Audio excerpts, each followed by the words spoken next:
Quero saudar a todos, e especialmente em nome da Igreja Presbiteriana de Montenegro, que não é igreja, é congregação como vocês, mas quero dizer que é uma alegria novamente estar com vocês a segunda vez. Alguns eu já conheço, outros não, mas que Deus esteja falando aos nossos corações. Eu escolhi hoje falar um pouquinho para vocês sobre uma doutrina, a doutrina do pecado. Doutrina do pecado. Eu escolhi o texto de Efésios capítulo 2. Efésios capítulo 2, de 1 a 10. Quero que os irmãos abram comigo. Efésios capítulo 2, de 1 a 10. Vou fazer a leitura e quero expor essa palavra para conosco. Diz assim a palavra do Senhor: Ele vos deu vida, estando vós mortos nos vossos delitos e pecados, nos quais andaste outrora segundo o curso deste mundo, segundo o príncipe da potestade do ar, do espírito que agora atua nos filhos da desobediência, entre os quais também todos nós andamos outrora segundo as inclinações da nossa carne, fazendo a vontade da carne e dos pensamentos, e éramos por natureza filhos da ira, como também os demais. Mas Deus, sendo rico em misericórdia, por causa do grande amor com que nos amou, e estando nós mortos nos nossos delitos, nos deu vida juntamente com Cristo. Pela graça sois salvos. E juntamente com Ele nos ressuscitou e nos fez assentar nos lugares celestiais em Cristo Jesus, para mostrar nos séculos vindouros a suprema riqueza de sua graça em bondade para conosco em Cristo Jesus. Porque pela graça sois salvos, mediante a fé, e isto não vem de vós, é dom de Deus, não de obras, para que ninguém se glorie, pois somos feituras dele, criados em Cristo Jesus, para boas obras, os quais Deus de antemão preparou para que andássemos nela. Até aqui, palavra do Senhor. Vamos orar. Senhor, nós reconhecemos que estamos diante de um momento tão precioso que é a exposição da Tua Palavra. Por isso queremos te pedir que Teu Santo Espírito, que conduza esse momento de culto, não só esse momento, mas todo o culto, especialmente esteja traduzindo essa palavra aos nossos corações. Que cada um de nós aqui sejamos impactados pela Tua Palavra, de uma forma a entendermos, e não só entendermos, mas colocarmos em prática, para que sejamos conforme a Tua vontade, para a honra e glória do Teu nome. É isso que oramos, pedindo a Tua ajuda, a Tua graça e a Tua misericórdia, em nome de Jesus. Amém. Queridos irmãos, essa carta de Paulo, certamente ele escreveu da prisão, e ele escreve especialmente trazendo uma carta circular aos irmãos, principalmente aos crentes de Éfeso, especialmente, visando alcançar leitores gentios alheios aos costumes de Israel. Uma carta para nós também, para mim e para você hoje, uma carta com o principal tema aqui é o relacionamento entre nós e nosso Senhor Jesus e nós, né, especialmente. O meu e o teu relacionamento com Deus importa a Deus, e por isso Ele deixa claro essa carta aos nossos corações. Esta carta endereçada à sua noiva, que está sendo ataviada, que está sendo adornada para o encontro um dia com o Senhor Jesus, o nosso querido noivo, né? O noivo da igreja. Nós somos a noiva, ele é o noivo. Mas eu quero chamar a atenção para vocês sobre um dos maiores problemas da fé reformada. Nós estamos lá em Montenegro fazendo uma série de pregações dentro de algumas doutrinas, especialmente o pecado, a santificação, a eleição e principalmente o pecado que nós queremos transmitir hoje para você, especialmente essa doutrina que faz toda a diferença. E eu quero voltar um pouquinho na história para contar a você, no século IV depois de Cristo, um tal de Pelágio, um teólogo da época, ele entendeu que o pecado lá no Éden não afetava nós e as outras pessoas, afetou apenas Adão e Eva. E ele diz que, a princípio, como só afetou eles, nós agora temos a liberdade de escolhermos o que fazemos, escolhermos a salvação ou não. Ele foi combatido por um outro teólogo muito bom na época, Agostinho. Agostinho disse que não era bem assim. Agostinho é um dos teólogos lá daquela época, onde ele, sem dúvida, fazia diferença, principalmente porque, sem dúvida, era um homem transformado por Cristo e muito crente o homem, simplesmente porque ele tinha uma correta teologia. Eu quero chamar a atenção porque isso também veio na história e começou com um segundo momento onde Arminio, um professor holandês, se levantou e disse, não, ele era semi-pelagiano e achava que a salvação nós escolhíamos. Esse homem, sem dúvida, veio trazer essa ideia de que nós podemos escolher sermos salvos. Tá? Eu e você podemos escolher sermos salvos. Nós temos nosso livre-arbítrio, né? Só que ele esqueceu, especialmente, que essa doutrina foi confrontada no Concílio de Dort, quando os calvinistas combateram isso e deixaram então, e aí surgiu em Dort a Tulip, os 5 pontos calvinistas, né? E um deles é a depravação total. A depravação total parte do princípio que todos nós somos pecadores, não há um justo sequer. Todos estamos a caminho do inferno.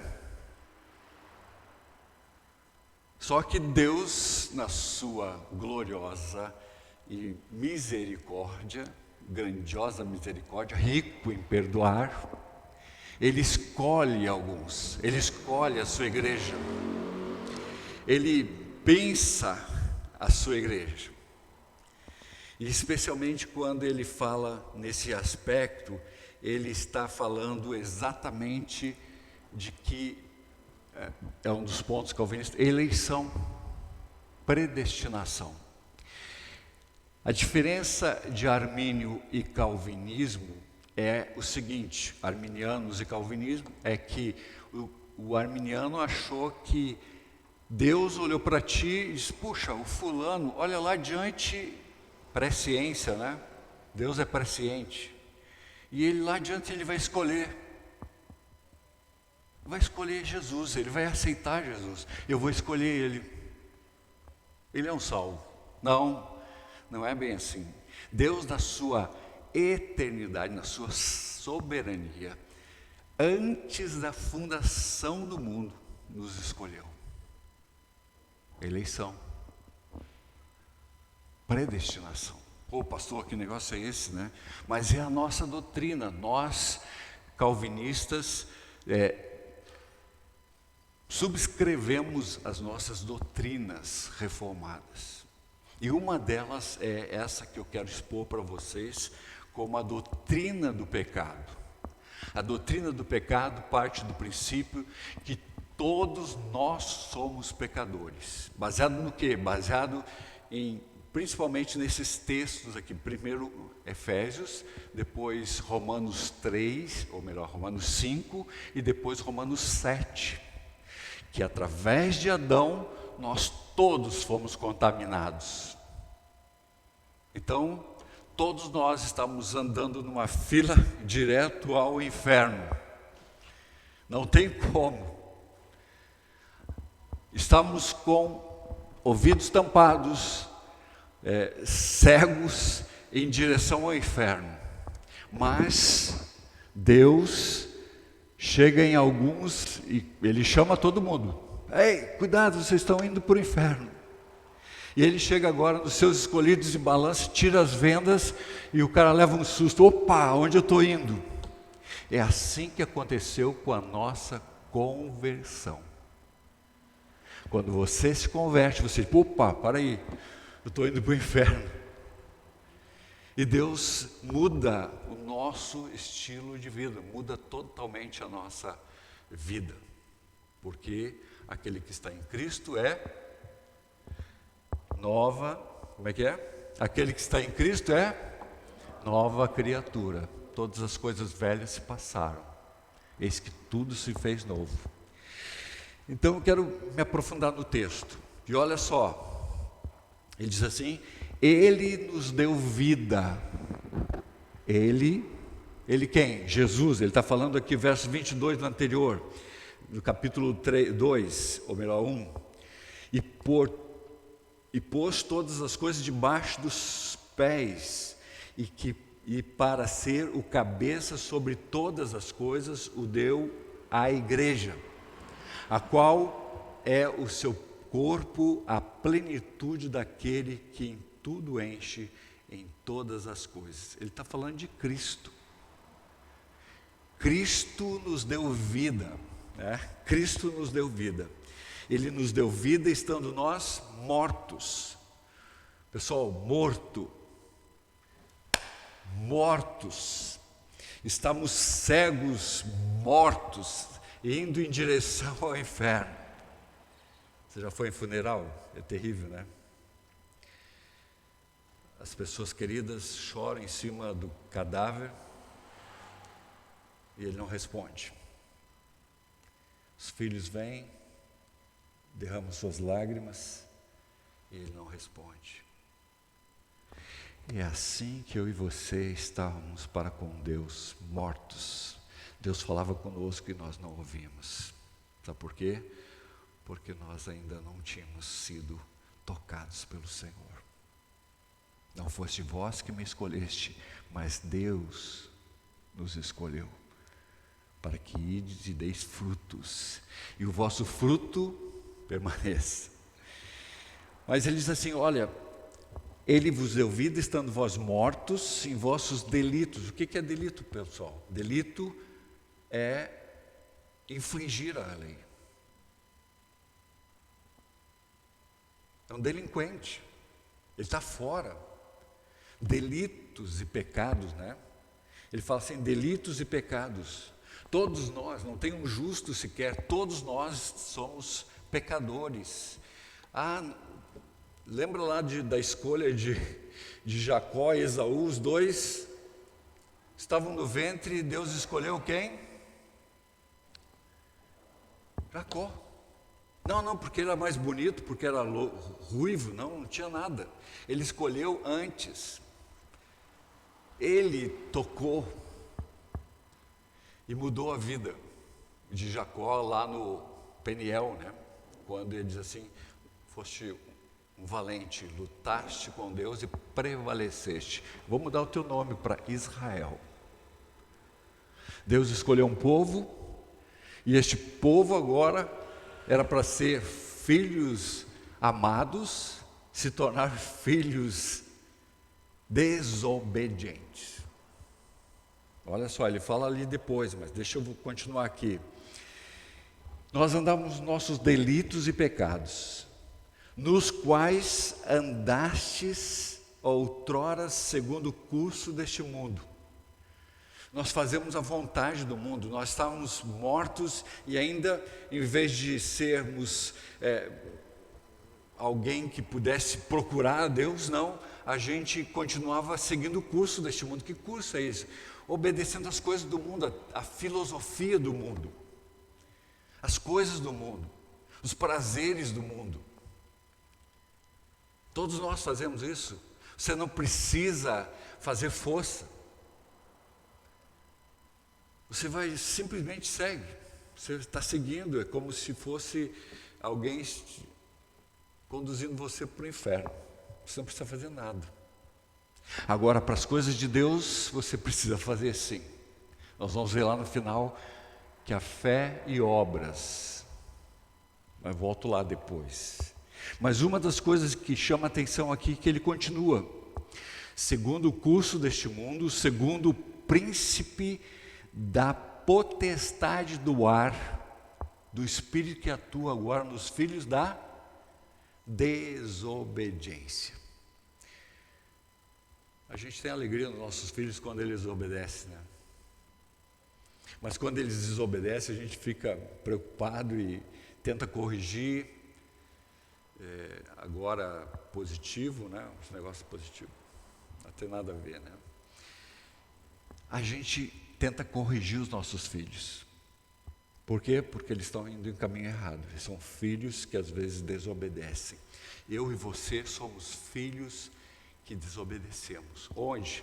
Com os nossos pais, Adão e Eva. Através de Adão e Eva entrou o pecado no mundo. E a diferença é que o pecado já jaz em nós. Nós somos de natureza pecaminosa. Não precisamos fazer nada.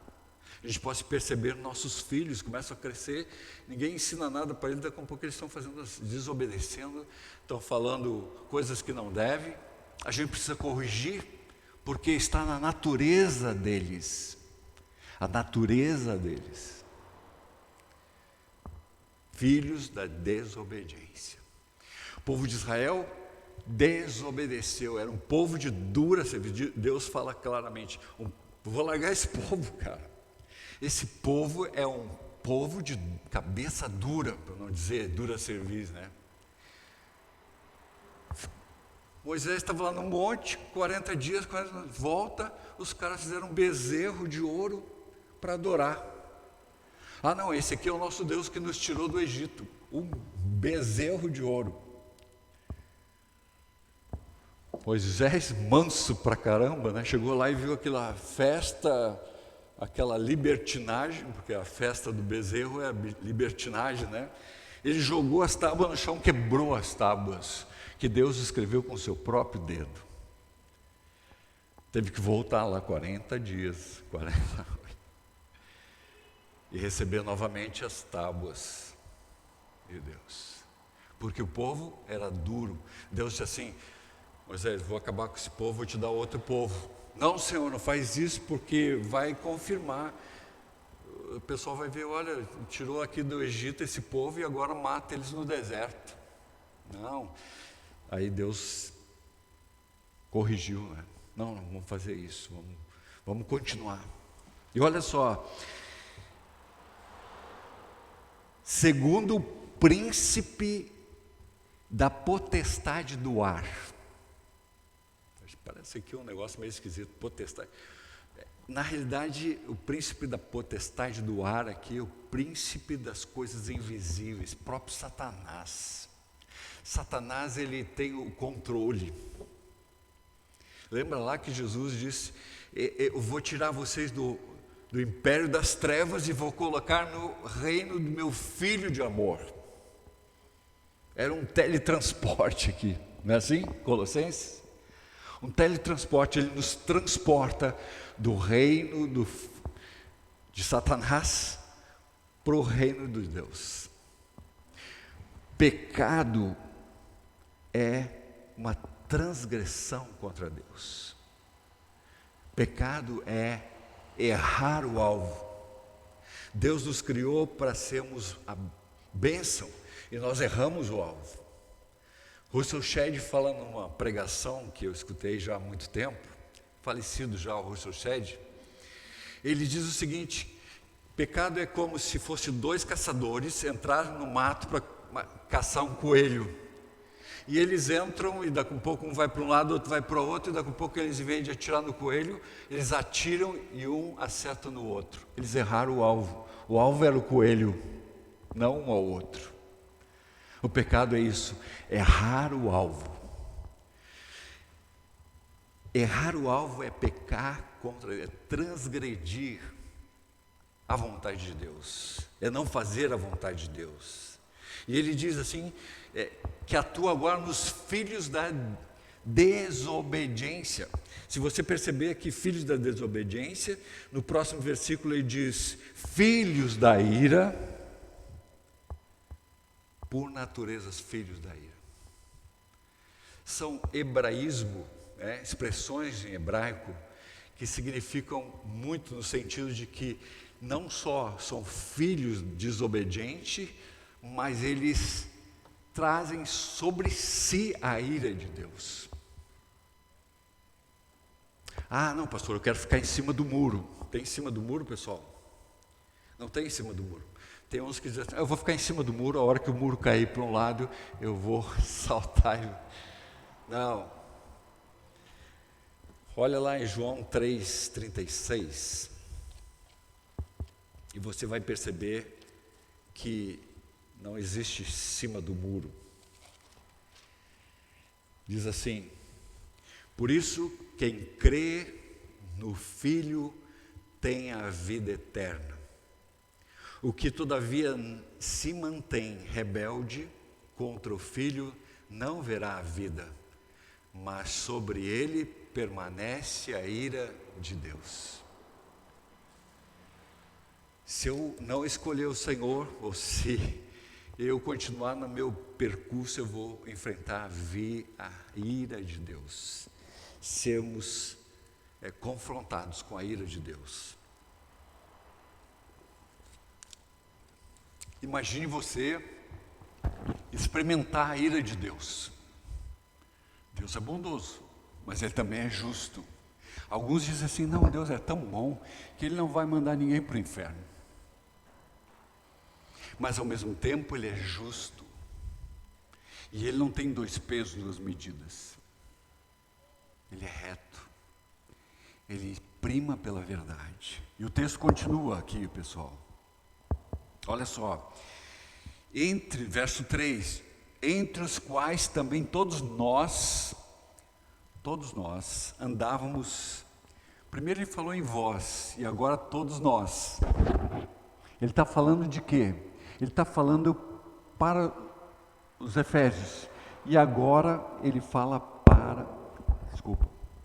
ele fala para todos, tanto os ímpios como os judeus.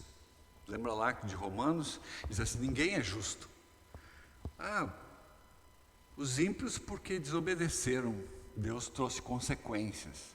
Os gentios trouxeram consequências, mas os judeus também, não tem justo sequer.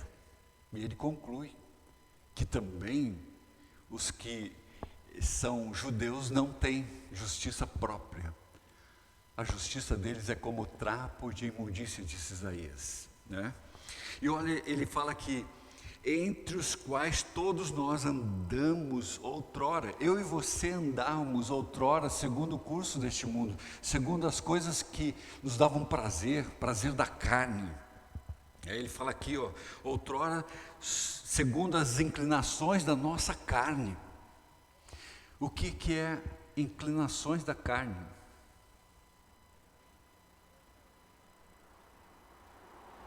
Mentira, inveja, feitiçaria, são a obras da carne, não é assim? O fruto do Espírito já é outra coisa, alegria, paz, longanimidade, benignidade, mansidão, domínio próprio, né? Agora, a obra da carne é prostituição, inveja, Então envolve coisas da carne, coisas das feitiçarias. A gente percebe isso. Pessoas que não seguem o Senhor são inclinadas a fazerem as coisas totalmente erradas. As coisas que Deus desagrada, que Deus abomina. Feiticeiros, era para eliminar no meio do povo de Israel. E aqui ele fala exatamente isso. Nós fazíamos a vontade, nós, segundo as inclinações da nossa carne, fazendo a vontade da carne e dos pensamentos, e éramos por natureza filhos da ira.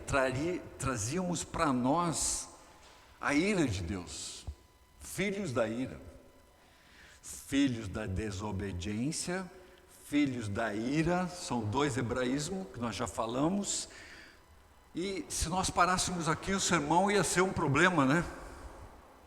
O pastor está falando só de desgraça aqui, né? Mas esse é o resultado do pecado. Mas esse é, sem dúvida nenhuma, o que nos diferencia de arminianismo e sermos calvinistas. Eu e você somos calvinistas. E nós entendemos que todos nós éramos pecadores e Deus nos escolheu. Deus tocou em nós e abriu nossos olhos, abriu nossos ouvidos para escutar a palavra. Deus nos fez ouvir, Deus nos tocou e nos deu vida em Cristo. Certo? E quando nós ouvimos, agora nós entendemos o que Deus fez. O que Deus fez? Mas Deus sendo rico em misericórdia. Misericórdia, sem dúvida nenhuma, é aquilo que nós deveríamos receber e não recebemos. Não é assim? Graça é uma coisa que a gente recebe de graça, né? E misericórdia é, eu deveria ser punido, mas eu não sou punido por causa da misericórdia. Então, mas Deus sendo rico em misericórdia, por causa do grande amor que nos amou, tem dúvida do amor de Deus? Vá para o texto e diz assim: mas Deus prova o seu amor para conosco pelo fato de ter Cristo morrido por nós, sendo nós ainda pecadores. Romanos 5. Romanos 5 fala claramente, Deus prova o seu amor. Ele tem prova, não é conto. Às vezes as pessoas, esse evangelho é conto de carochinha, né? Conto para as crianças, não é não, é verdade. E sendo verdade, nós precisamos nos deter nela, nós precisamos ser obedientes à verdade. E Ele agora, na sua grande misericórdia e com grande amor que nos amou, que fez, se esvaziou, pegou seu filho, o único filho, e fez descer à terra, ser gerado, carne, e habitou entre nós, né? João fala isso, habitou entre nós cheio de graça e de verdade, para mostrar para você e para mim que Ele não só está nos céus, mas Ele também se revelou a nós na pessoa de Jesus, aquele que nos dá vida. E na pessoa de Jesus nós temos agora uma total transformação. Nós estamos indo direto ao inferno e agora Deus enviou seu Filho para nos dar vida. Estávamos mortos em nossos delitos, mas deu vida juntamente com Cristo, pela graça sois salvos. É fé. E fé, ninguém compra, alguém compra fé. Quantos quilos de fé você vai precisar? Meio quilo? Tem no supermercado aqui, qual é o mercado aqui? O Bomba? Zafari? Tem no supermercado aqui? Tem o corredor da fé? Não tem, não vende lá. A fé vem pelo ouvir a pregação. Vocês estão aqui ouvindo a palavra de Deus, desafiando vocês a crer. Desafiando vocês a crer no Filho de Deus, naquele que veio e transformou o mundo, que faz a diferença, mudou a minha vida e mudou a sua. Nós somos totalmente transformados pela graça de Deus. Aliás, Paul Tripp fala no seu livro Liderança, que não só pastores e líderes precisam grandemente da graça de Deus. Todos nós precisamos da graça de Deus. Você precisa da graça de Deus. Eu preciso da graça de Deus. Sem a graça de Deus, a gente não vai em lugar nenhum. E por isso, nós estamos aqui, ouvindo a palavra do Senhor. Estamos nós mortos nos nossos delitos, e Ele agora em Cristo nos dá vida. E juntamente com Cristo Ele nos ressuscitou. Nós estávamos mortos, não ouvíamos, nós estávamos sendo velados. Ele abre os nossos ouvidos, Ele abre os nossos olhos para que a gente enxergue a sua palavra, o seu amor para comigo e para contigo. Então Deus, através de Cristo, abre os nossos olhos, e agora Ele faz o quê?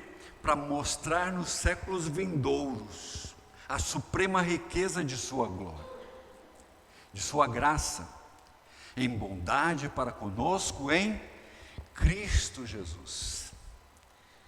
Ele faz isso por causa de Cristo. Todas as coisas foram feitas por Cristo e em Cristo. Porque pela graça sois salvos mediante a fé, e isso não vem de vós, é dom de Deus.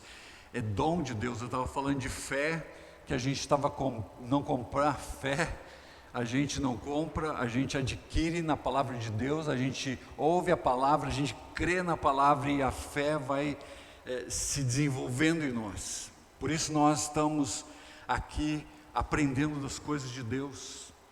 Por isso, se eu quero ser do Senhor, eu preciso com esforço me esmerar na palavra. Dominicalmente a gente aprende a palavra. Talvez num dia da semana também a oração são exercícios de fé. Quem faz exercício em academia aqui não precisa levantar a mão. Todos fazem, né? Muitas vezes a gente é levado para fortalecer os nossos músculos, ainda mais nós que estamos com 60 para cima, né? Nós precisamos desenvolver a nossa musculatura, porque elas vão atrofiando. E se a gente não faz exercício, a gente acaba se detonando. Eu não consigo nem subir a escada. Viram como é que eu subi a escada aqui? Meio esquisito, né? Por causa das artroses dos joelhos, né?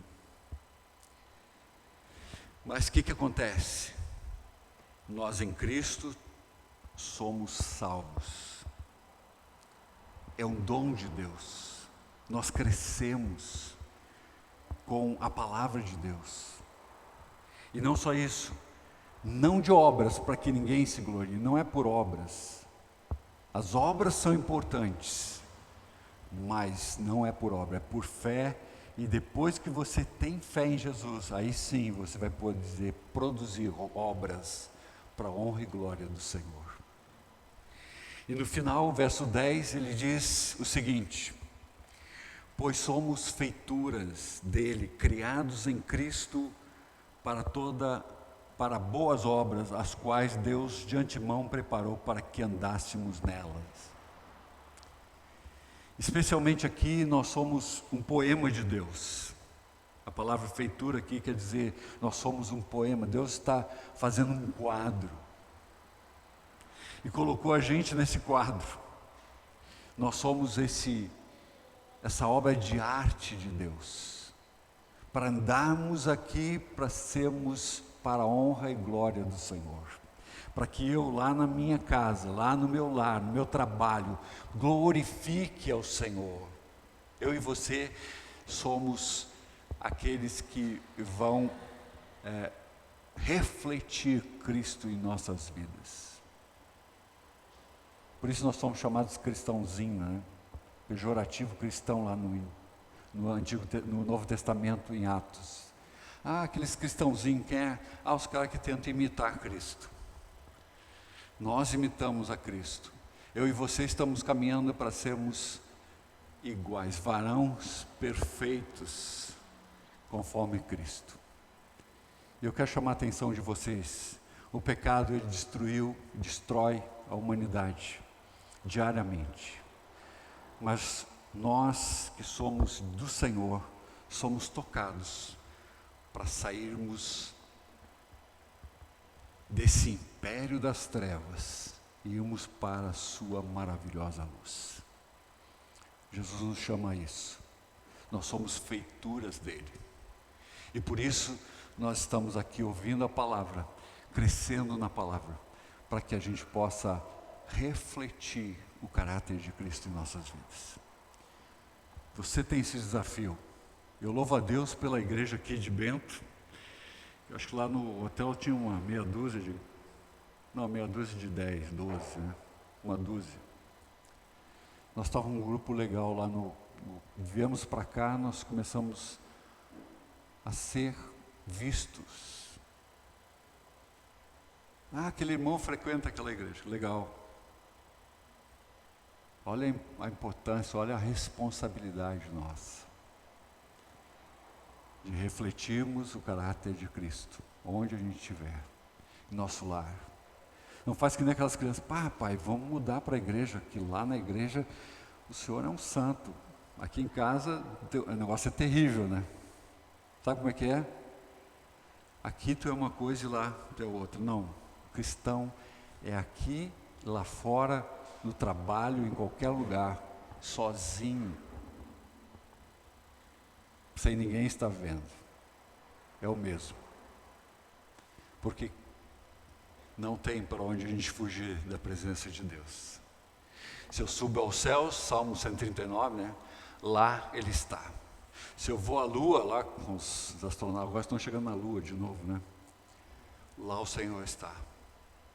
Se eu cavo o buraco e tento ir, lá o Senhor está. Não tem como me esconder dele. Que Deus nos abençoe, que a igreja aqui de Bento seja uma igreja desafiadora, uma igreja que leva a palavra, leva a luz de Cristo, que não só está estampada nas paredes, eu gostei muito da decoração aí, e o prédio ficou maravilhoso, mas aqui dentro tem que ter pessoas maravilhosas em Cristo. Eu desafio vocês a serem pessoas maravilhosas para Cristo, para a honra e glória do Senhor.